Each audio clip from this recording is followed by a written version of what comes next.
In this video, I'm going to show you how you can factory reset your PlayStation 5, so when you sell it, it won't have any of your data on it. So what you need to do is power on your PlayStation 5 and then head over to one of your profiles. It doesn't matter what profile you sign in as any. But you want to navigate to the settings icon in the top right hand corner. As you can see here, settings is in the top right. So go all the way to the top and then all the way over to the right, and here you'll see settings. Click on settings and then you'll be given some options. You want to then scroll down to system. Click on system, then you'll be able to go to system software at the top. Click on that.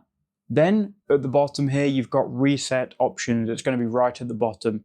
Click on that. And then you need to go ahead and click reset your console. Click on that and you can see all users and all data will be deleted. Go ahead and click on reset and then click yes. Now your PlayStation will restart, and when it comes back on, it will come on as new, fresh, and all of the accounts will be deleted. So we can see it is now factory resetting the PlayStation 5. Make sure you do not turn this off while it does this. And there you go, your PlayStation 5 has now been reset to default.